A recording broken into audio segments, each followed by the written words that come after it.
கடைசி. இப்படி இருந்தவன் தான் யோபு. அந்த யோபுவினுடைய முன்னிலைமையை பார்க்கலாம், பின்னிலைமை இதை செய்கிறவர் இன்னைக்கு உயிரோடு இருக்கிறார். சிறையிருப்பு மாறினா என்னுடைய முன்னிலைமையை விட என் பின்னிலைமை ஆசீர்வாதமா இருக்கும். உபாகமம் 30:3 தானே படிச்சோம். அந்த 3வது வசனத்துல உன் சிறையிருப்பை மாற்றுவேன் என்கிறார். 4-5 வாசிங்க. உன்னுடையவர்கள் வானத்தின் கடையான திசை மட்டும் துரத்துண்டிருந்தாலும், அதாவது சிறையிருப்பினுடைய மேக்சிமம் எங்க அடைக்கப்பட்டிருந்தாலும், எந்த சூழ்நிலையில் இருந்தாலும் உன் தேவனாகிய கர்த்தர் அங்கே இருக்கிற உன்னை கூட்டி அங்கே இருந்து உன்னை கொண்டு வந்து உன் பிதாக்கள் சுதந்தரித்திருந்த தேசத்தை நீ சுதந்தரிக்கும்படி தேவனாகிய கர்த்தர் அதில் உன்னை சேர்த்து உனக்கு நன்மை செய்து உன் பிதாக்களை பார்க்கலாம்.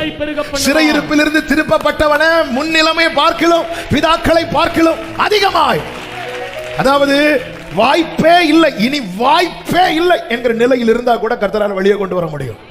சங்கீதம் 71 என்ன சொல்லப்பட்டிருக்கிறது? அநேக இக்கட்டுகளையும் ஆபத்துகளையும் காணும்படி செய்த என்னை நீர் திரும்ப உயிர்ப்பித்து பாதாளத்திலிருந்து என்னை ஏறி வர பண்ணி, அடுத்த வசனம், என் மேன்மையை பெருக பண்ணி என்னை மறுபடியும் தேற்றுவேன்.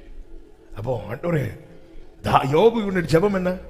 அந்த முந்தின சீர் இப்பொழுது இருந்திருந்தால் சிறையிருப்பு மட்டும் மாறட்டும், முந்தின சீரை பார்க்கலாம் நற்சீர் உண்டாக செய்வார். சிறையிருப்பு மாறும்போது பின்னிலைமை மிகவும் ஆசீர்வாதமா இருக்கும்.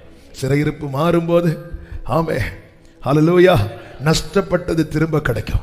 யாத்திராகமம் 5 நமக்கு தெரியும், வேலை செய்யறாங்க ஆனா வைக்கோல் எல்லாம் பிடிச்சு வைக்கிறாங்க. இன்னும் சொல்லணும்னா பிரயாசத்துக்கு பலனை பார்க்கல, உழைக்கிறாங்க பலன் இல்லை, உழைக்கிறாங்க பலன் இல்லை.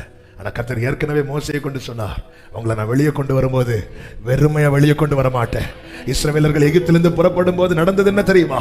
12வது அதிகாரம் அதனுடைய 35-36 வசனங்களை நீங்க பாத்தீங்கன்னா, ஒவ்வொருத்தட்ட போய் கேட்கிறாங்க, மோசே சொல்லி இருந்தபடி இஸ்ரவேல் ஜனங்கள் எகிப்தியரிடத்தில் வெள்ளி உடைமைகளையும் பொன்னுடைமைகளையும் வஸ்திரங்களையும் கேட்டார்கள்.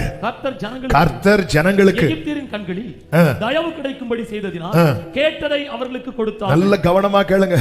எகிப்திலிருந்து எனக்கு என்ன எப்படியாவது இந்த கம்பெனில இருந்து வெளியே விட்டா போதும். கர்த்தர் அந்த சிறையிருப்பை திரும்பும் போது அவங்க அத்தனை காலம் அங்கே வடித்த வியர்வையின் பலனை வாங்க வச்சுதான் வெளியே கொண்டு போகிறார். ஏசாயா 62வது அதிகாரம் 8வது வசனத்திலே சொல்லப்பட்ட வார்த்தை என்ன தெரியுமா?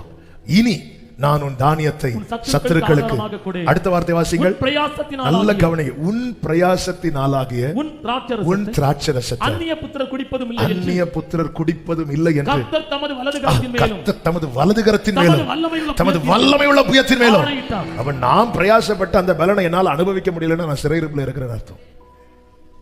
எவ்வளோ உழைக்கிறாங்க. சிலர்லாம் ஃபோன் பண்ணும், 8 மாசம் ஆச்சு சேலரி போட்டு, ரொம்ப ஃபோர்ஸ் பண்ணி கேட்டா ஏதோ கொஞ்சம் போட்டு விடுவாங்க.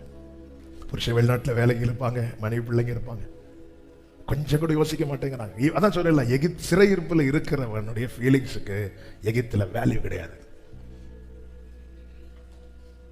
10 மாசம் 8 மாசம் வேலை பார்த்துருப்பாங்க, வேண்டான்னு போவாங்க. 8 மாசம் உழைப்புக்கு பலன் இருக்கு, அதை எப்படி வாங்க போக முடியும்? அதனால ஒரு சகோதரர் பேசிட்டு இருக்கும்போது இப்படிதான், சரி அப்ப ஏன் நீங்க அங்க வேலை பார்க்குறீங்கன்னா அவங்க சொன்னாங்க, 2 வருஷம் சம்பளம் பாக்கி இருக்கு, அதுக்காக நான் கொஞ்சம் கிடைக்கும்னு நம்பி சகிச்சிட்டு இருக்கிறேன். இயேசுவின் நாமத்தில் சிறையிருப்பு மாறுவதாக. உன் உழைப்பின் பலனாகிய உன் பிரயாசத்தினாலாகிய உன் திராட்சரசத்தை அந்நிய புத்திரர் இனி குடிப்பது இல்லை என்று கர்த்தர் தமது வலது கரத்தின் மேலும் தமது வல்லமையுள்ள புயத்தின் மேலும்